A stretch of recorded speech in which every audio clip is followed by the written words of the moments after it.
Hello बच्चों, CG board success academy में आप लोगों का स्वागत है। बच्चों, आज हम लोग पढ़ने वाले हैं बहुपद को भाग कैसे देते हैं। बच्चों, पिछले क्लास में हम लोगों ने पढ़ा था कि बहुपद क्या होता है, बहुपद में चर संख्या अचर संख्या क्या होती है, बहुपद का घात क्या होता है, बहुपद में पद क्या होता है और बहुपद को कैसे जोड़ा जाता है, बहुपद को कैसे घटाया जाता है और बहुपद को कैसे गुणा किया जाता है। बच्चों, आज हम लोग पढ़ने वाले हैं कि बहुपद को कैसे भाग दिया जाता है। बच्चों, हमने पहले पढ़ते आए हैं कि किसी संख्या को अगर भाग देना हो तो अगर हम जिस संख्या को भाग देते हैं उसको क्या कहते हैं, भाज्य कहते हैं, और जिससे भाग देना होता है उसको भाजक कहते हैं, और भाग देने के बाद जो रिजल्ट आता है यहाँ पे उसको भागफल कहते हैं, और अंत में जो संख्या बच जाती है उसको शेषफल कहते हैं। जैसे कि यहाँ पे हम लोग 25 को 4 से भाग देते हैं। 25 को 4 से भाग देंगे तो क्या होगा, 4 चौक 16, 4 पंच 24 और 4 6 का 24। इस प्रकार से 25 में 24 को घटाएंगे तो यहाँ पे शेषफल बच जाएगा 1। तो यहाँ पे आ गया बच्चों हमारा भाज्य है 25, भाजक है 4, भागफल आ गया 6 और शेषफल आ गया 1। अब इसको देखते हैं। जैसे कि हमारे पास भाज्य कितना था, 25 था, भाजक कितना है, 4 है, भागफल कितना आया, 6 आया, और शेषफल कितना आया, 1 आया। अगर हम भाजक और भागफल को गुणा कर दें और शेषफल को इसमें जोड़ दें तो ये कितना आ जाएगा, 4 6 का 24 और 1 25। इस तरह से एक टोटल हो जाएगा ये 25। तो यहाँ पर देखते हैं कि हमारा जो भाज्य है और हमने क्या किया, भाजक में भागफल को गुणा किया और शेषफल से जोड़ दिया तो हमारा दोनों तरफ 25 25 बराबर आ गया। तो यहाँ पे एक फार्मूला निकल के आता है बच्चों जिसको हमेशा याद रखना है। ये 25 क्या था, हमारा भाज्य था, बराबर ये 4 क्या था, हमारा भाजक था। उसके बाद गुणा किए, ये 6 क्या था, हमारा भागफल था।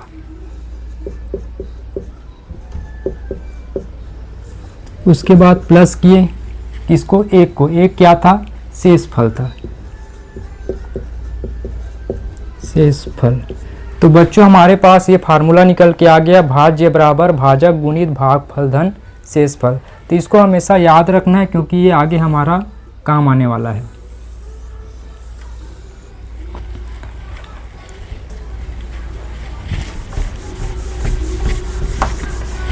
अब आगे देखते हैं बच्चों। हम लोग जानते हैं कि चर संख्या क्या होती है, जो वेरिएबल होता है जिसका वैल्यू बदलता रहता है। जैसे कि हमारे पास चर संख्या है x, इसके घात मान लेते हैं 3 है, और दूसरा हमारा चर संख्या है x के घात कुछ नहीं 2 डाल देते हैं, ठीक है, x के घात 2। तो x के घात 3 में x के घात 2 को हमको भाग देना है। तो भाग देने के लिए हमारे पास एक नियम है बच्चों, उसको हमेशा याद रखना है। अगर हमारे पास है a के पावर m बटे a के पावर n, यहाँ पर दोनों को देखते हैं कि दोनों में a समान है, दोनों का आधार समान है, और घात जो है अलग अलग है, इसके घात में m है, इसके घात में n है। अगर हमारा आधार समान हो और इसको भाग देना है तो जो घात होती है वो आपस में घट जाती है। जैसे कि ये हो जाएगा a की पावर m और इसको माइनस कर देंगे n। तो इस प्रकार से हमको भाग देना है। तो बच्चों इस फार्मूला को हमेशा याद रखना है कि अगर किसी संख्या को भाग देना है जो कि चर संख्या हो और उसके घात में अलग अलग हो या सेम हो, उससे मतलब नहीं है, उसका आधार जो है समान होना चाहिए। आधार समान हो तो घात को क्या कर देते हैं, ऊपर वाले घात से नीचे वाले के घात को घटा देंगे, तो ये इसका आंसर आ जाएगा। जैसे कि बच्चों यहाँ पे है x के घात 3 बटे x के घात 2। यहाँ पर हमारा आधार क्या है, x है, और इसके ऊपर में घात क्या है 3, इसको माइनस कर देंगे इसके घात से 2। तो 3 में 2 को घटाएंगे तो कितना आ जाएगा, x के घात 1। x के घात 1 को लिखने की ज़रूरत नहीं है, तो हो जाएगा x।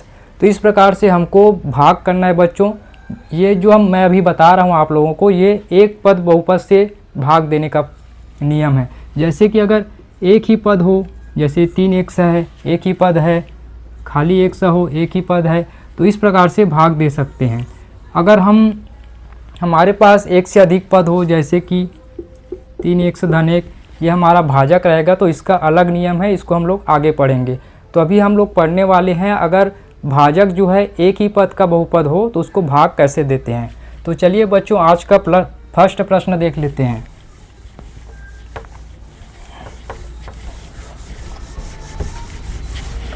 बच्चों आज का हमारा पहला प्रश्न है, बहुपद 18x के घात 2 प्लस 9x को 3x से भाग दीजिए। यहाँ पर देख रहे हैं बच्चों ये भाजक कितने पद का है, एक पद का बहुपद है, तो इसको हम साधारण तरीके से भाग दे सकते हैं। तो यहाँ पे मैं लिख देता हूँ, सबसे पहले लिखना है हल, उसके बाद लिखना है दिया है। क्या दिया है बच्चों, भाजक दिया है 18x का स्क्वायर प्लस 9x, इसको भाग करना है 3x से। इसको भाग करेंगे तो क्या आएगा, अभी हमारे पास है 18x का स्क्वायर प्लस 9x भागी 3x, इसको बटे के रूप में लिख लेते हैं पहले। तो ये हो जाएगा 18x का स्क्वायर प्लस 9x बटे 3x। यहाँ पर बच्चों हमारा जो भाजक है वो एक ही पद है, इसलिए हम क्या करेंगे, दोनों में अलग अलग भाग दे देते हैं। तो ये हो जाएगा 18x का स्क्वायर बटे लिख देंगे 3x, बीच में कौन सा चिन्ह है, प्लस का चिन्ह है, तो प्लस लिख देंगे। उसके बाद है हमारा 9x बटे 3x। तो इस प्रकार से ये आ जाएगा। अब यहाँ पे देखते हैं कि 18 को 3 से भाग देंगे तो कितने बार में जाएगा, 3 एकम 3 और 3 6 का 18, तो ऊपर में बच गया 6। अब ऊपर में हमारे पास है बच्चों x के घात 2, नीचे में है x के घात 1। अभी मैंने बताया था आधार समान होने से घात को क्या करते हैं, माइनस। तो ये x के घात 2 माइनस x के घात कितना है, 1 है, 1 करेंगे तो कितना हो जाएगा, x के घात 1 बचेगा। x के घात 1 को 1 से ही लिख सकते हैं। तो यहाँ पे आ जाएगा हमारा x। ये हमारा रफ वर्क था, इसको मिटा देते हैं। उसके बाद देखते हैं बच्चों यहाँ पे कौन सा चिन्ह है, हमारा प्लस का चिन्ह है।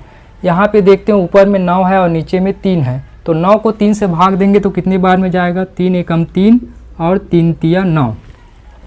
ऊपर में x के घात 1 है, नीचे में भी x के घात 1 है, तो ये हो जाएगा x के घात 1 माइनस 1, और इसको घटाएंगे तो कितना हो जाएगा, x के घात 0।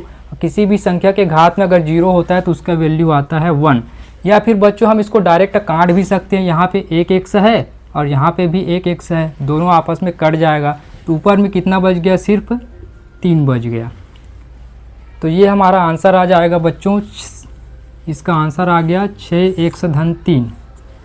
तो हमने 18x के घात 2 प्लस 9x में 3x का भाग दिया, तो उसका आंसर आएगा 6x धन 3। अगर इसको हम और सरल करके लिखेंगे तो यहाँ पे देख रहे हैं बच्चों, इसमें 3 है और 3 और यहाँ पे है 6। ये 6 जो है 3 से भाग जा सकता है, तो 3 से भाग देंगे तो कितना आ जाएगा, 3 दूनी 6। तो यहाँ पे हम लोग 3 को बाहर भी निकाल सकते हैं, 3 को उभयनिष्ठ निकाल दिए तो अंदर में बचेगा 3 दूनी 6, तो ये 2 हो गया और यहाँ पे बच गया x। और 3 को 3 से भाग देंगे तो कितना बचेगा, 3 एकम 3। इस तरह से ऐसा भी इसको लिखा जा सकता है। उसके बाद देखते हैं बच्चों अगला प्रश्न।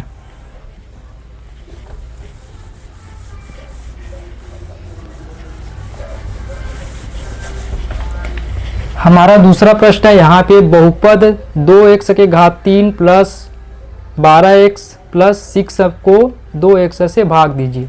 यहाँ पे भी भाजक कितने पद का है, एक ही पद का है, तो इसको भी आसानी से भाग दे सकते हैं। तो यहाँ पे मैं लिख देता हूँ, दिया है 2x के घात 3 प्लस 12x प्लस 6 में किसको भाग देना है, 2x को। तो इसको बच्चों मैं बटे के रूप में लिख देता हूँ। तो ये हो जाएगा 2x के घात 3 प्लस 12x प्लस 6 बटे में आ जाएगा 2x। अब बच्चों ये एक ही पद का बहुपद है, तो हम क्या कर सकते हैं, इसको अलग अलग सब में भाग दे सकते हैं। तो ये अलग अलग भाग दे देते हैं। तो ये हो जाएगा 2x के घात 3 बटे में लिख देंगे इस 2x को, यहाँ पे है प्लस है, उसके बाद है 12x बटे में लिख देते हैं 2x, उसके बाद है प्लस 6 है और बटे में इसको लिख देते हैं 2x। तो यहाँ पे जो जो कट रहा है उसको काट देते हैं। तो यहाँ पे देखते हैं बच्चों, यहाँ 2 है और यहाँ भी 2 है, दोनों कट जाएगा। यहाँ पे x के घात 3 है और यहाँ पे x के घात 1 है, तो यहाँ पे कितना बचेगा, x के घात 2 बचेगा। तो ये हो जाएगा 1/2। उसके बाद ये है प्लस, अब यहाँ पे देख रहे हैं बच्चों 2 है और ऊपर में है 12, तो 12 को 2 से काटेंगे तो कितना हो जाएगा, 2 एकम 2 और 2 6 12। उसके बाद यहाँ पे 1/1 है, यहाँ पे भी 1/1 है, तो दोनों कट जाएगा, तो ऊपर बच गया हमारे पास 6। उसके बाद है बच्चों प्लस, अब यहाँ पे ऊपर में 6 है, नीचे में 2 है, तो 6 को 2 से भाग देंगे तो कितना होगा, 2 एकम 2 और 2 तिया 6। उसके बाद नीचे में क्या बचा है, x, तो ये हो जाएगा 3/x इस प्रकार से। तो इस बहुपद को 2x से भाग देंगे तो इसका आंसर आ जाएगा 1/2 + 6 + 3/x। उसके बाद देखते हैं बच्चों अगला प्रश्न।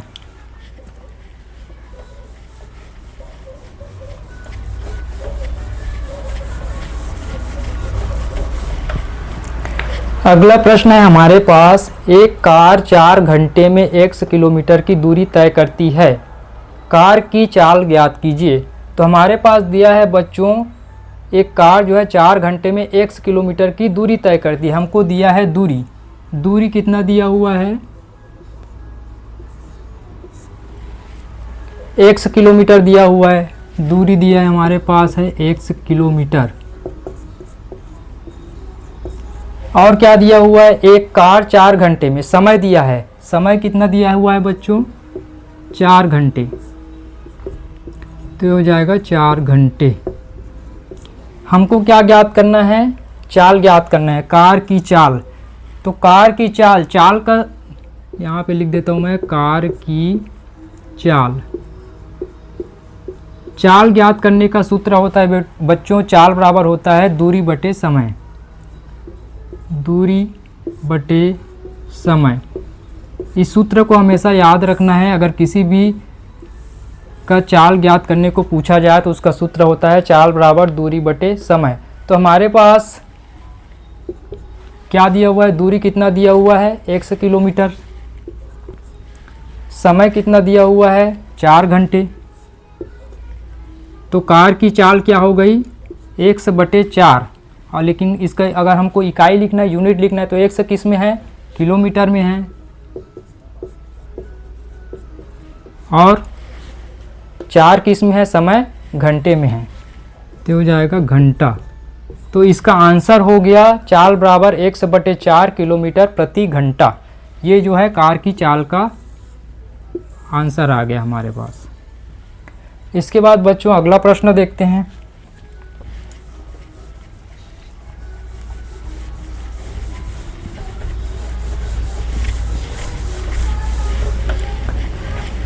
अगला प्रश्न है बच्चों हमारे पास, एक बस 5 घंटे में y किलोमीटर की दूरी तय करती है। हमारे पास दूरी कितना दिया हुआ है, y किलोमीटर, दूरी दिया है y किलोमीटर। उसके बाद समय दिया है, एक बस जो है 5 घंटे में, समय दिया है 5 घंटे।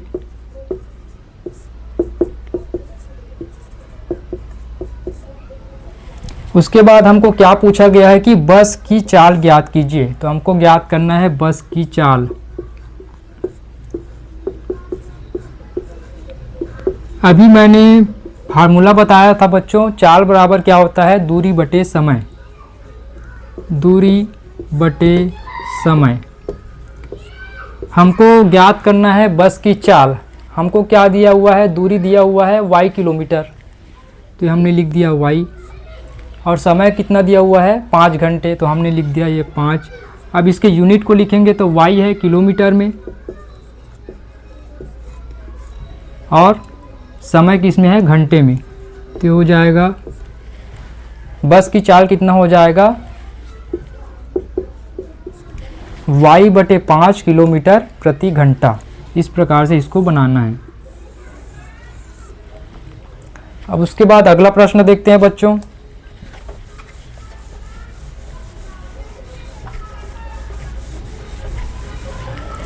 अगला प्रश्न है हमारे पास, यदि किसी आयत का क्षेत्रफल 40x² वर्ग मीटर है तथा उसकी एक भुजा की लंबाई 10x मीटर है, तब आयत की चौड़ाई क्या होगी। हमको क्या दिया हुआ है, आयत का क्षेत्रफल 40x² वर्ग मीटर, तो हम यहाँ लिख देते हैं दिया है आयत का क्षेत्रफल। आयत का क्षेत्रफल कितना दिया हुआ है 40x² वर्ग मीटर। 40x² वर्ग मीटर। उसके बाद क्या दिया हुआ है, उसकी एक भुजा की लंबाई, आयत की एक भुजा की लंबाई दिया हुआ है 10x। लंबाई दिया हुआ है हमको 10x मीटर। 10x metre. उसके बाद हमको पूछा गया है कि तब आयत की चौड़ाई क्या होगी। हमको आयत की चौड़ाई ज्ञात करना है, ये हमको ज्ञात करना है। हमको पता है बच्चों आयत इस प्रकार से होता है,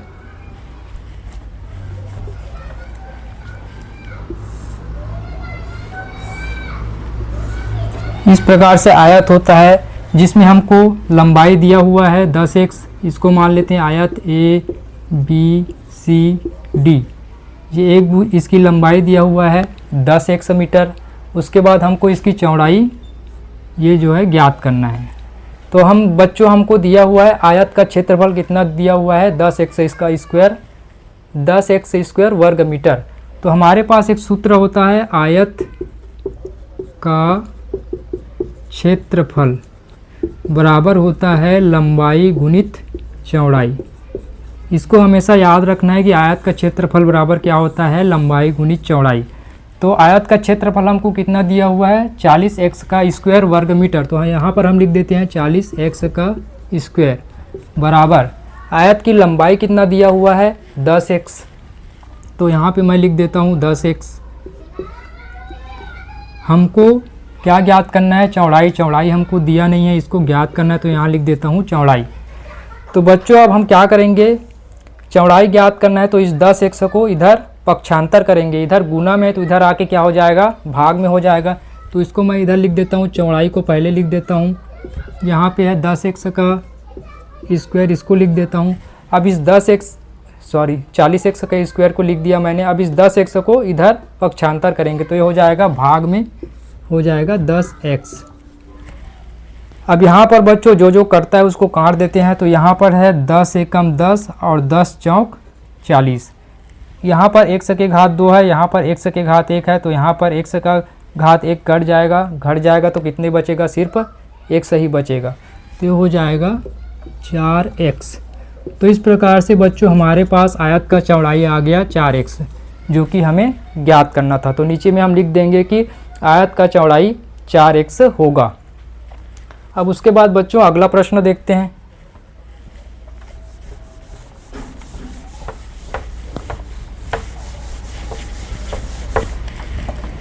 अगला प्रश्न है हमारे पास, एक आयताकार बगीचे का क्षेत्रफल 65x² वर्ग मीटर है तथा बगीचे की चौड़ाई 5x मीटर है, तब बगीचे की लंबाई ज्ञात कीजिए।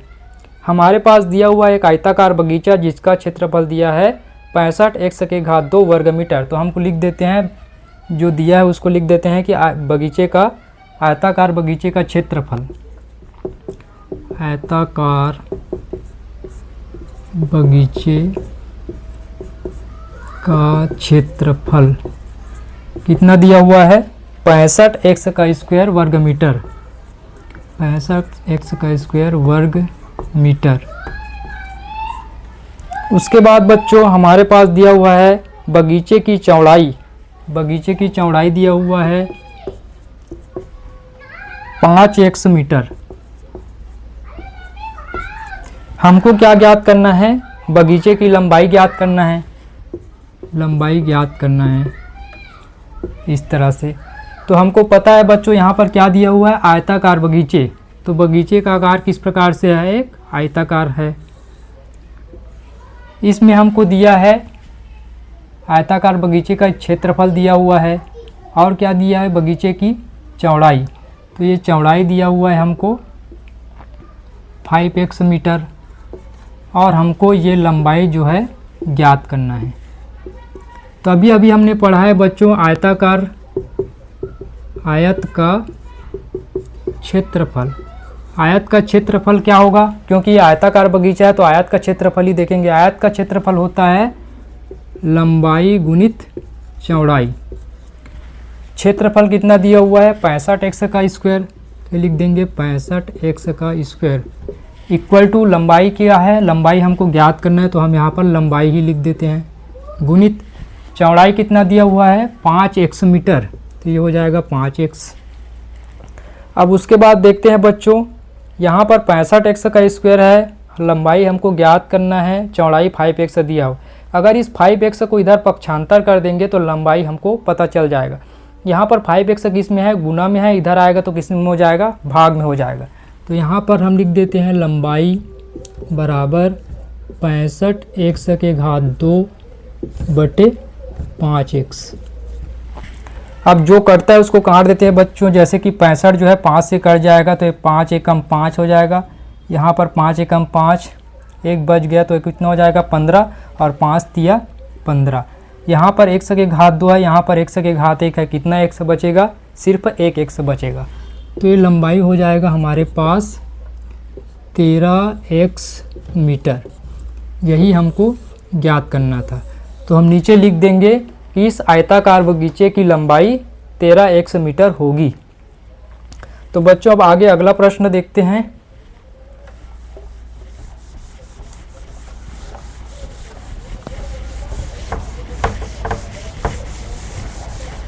अगला प्रश्न है हमारे पास 4x के घात 2 धन 4 वर्ग इकाई वाले समकोण त्रिभुज की आधार भुजा की लंबाई 2x इकाई है, तब त्रिभुज के शीर्ष लंब की लंबाई कितनी होगी। हमको जो दिया है वो पहले लिख देते हैं। हमको क्या दिया हुआ है, समकोण त्रिभुज की क्षेत्रफल दिया है। समकोण त्रिभुज का क्षेत्रफल हमारे पास क्या है, उसको लिख देते हैं समकोण त्रिभुज का क्षेत्रफल। समकोण त्रिभुज का क्षेत्रफल दिया हुआ है 4x के घात 2 धन 4, 4x के घात 2 धन 4। उसके बाद दिया हुआ है त्रिभुज की आधार भुजा की लंबाई 2x इकाई है। त्रिभुज की आधार भुजा दिया हुआ है,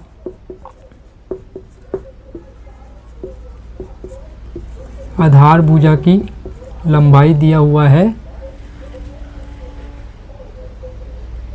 2x दिया हुआ है। हमको क्या ज्ञात करना है बच्चों, त्रिभुज के शीर्ष लंब की लंबाई,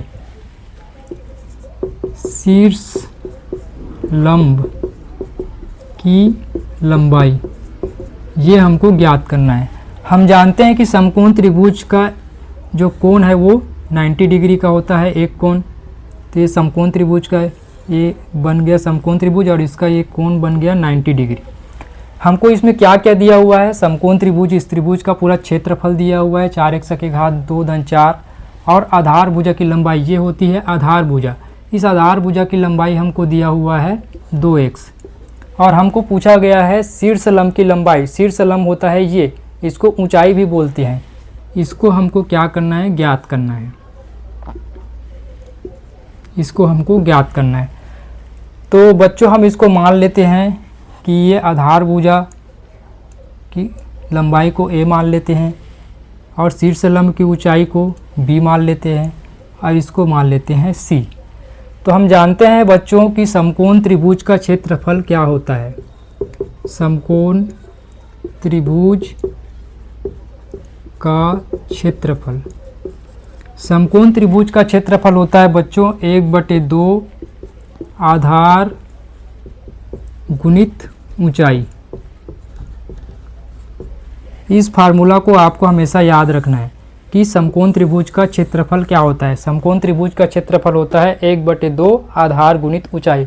हमारे पास समकोण त्रिभुज का क्षेत्रफल दिया हुआ है 4x के घात 2 धन 4, इसको हम यहाँ रख देंगे 4x के घात 2 धन 4 बराबर 1/2 गुना आधार भुजा की लंबाई कितना दिया हुआ है 2x, तो यहाँ पे हम लिख देंगे 2x गुना ऊंचाई। ये ऊंचाई मतलब शीर्ष लंब की लंबाई है, इसको हमको ज्ञात करना है। तो इसको हमको ज्ञात नहीं है तो हम यहाँ लिख देते हैं ऊंचाई ही लिख देते हैं, ठीक है। तो हम ऊंचाई को ज्ञात करने के लिए क्या करेंगे, इसको ऊंचाई को यही रहने देंगे और इसको इधर पक्षांतर कर देंगे। उससे पहले देखते हैं बच्चों कि यहाँ पर 2 गुना में है और ये 2 भाग में है, तो 2 और 2 क्या हो जाएगा, कैंसल हो जाएगा। तो यहाँ पर क्या बच गया, 4x की घात 2 धन 4 बराबर x गुना ऊंचाई। तब ऊंचाई ज्ञात करने के लिए इस x को इधर पक्षांतर कर देंगे, तो ऊंचाई बराबर हो जाएगा 4x की घात 2 धन 4 बटे x। अब यहाँ पर x जो है एक बहुपद है, एक पदी बहुपद है, तो एक पदी बहुपद है तो दोनों में अलग अलग भाग दे सकते हैं। तो ये हो जाएगा हमारे पास 4x की घात 2 बटे x प्लस 4 बटे x। तो यहाँ पे ऊपर में x की घात 2 है, नीचे में x की घात 1 है, तो अगर दोनों को भाग देंगे तो कितना बचेगा, क्योंकि घात जो है माइनस हो जाता है भाग करने पर, तो यहाँ पे बचेगा सिर्फ एक x बचेगा।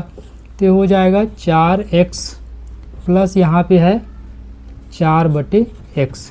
तो अगर हमको पूछा जाए कि समकोण त्रिभुज के शीर्ष लंब की ऊंचाई क्या होगी, तो हो जाएगा 4x प्लस 4 बटे x इकाई। इस प्रकार से इसको सॉल्व करना है। बच्चों आज हम लोग पढ़ रहे थे कि भाजक अगर एक पद का हो तो सभी पदों में, भाज्य के सभी पदों में भाजक को अलग अलग भाग देके उसको हल कर सकते हैं। लेकिन बच्चों अगर भाजक जो है एक से अधिक पद का हो तो उसको भाग देने का नियम अलग है, उसको हम लोग अगले क्लास में अच्छे से समझने का प्रयास करेंगे। तो बच्चों मिलते हैं अगले क्लास में, तब तक के लिए जय हिंद।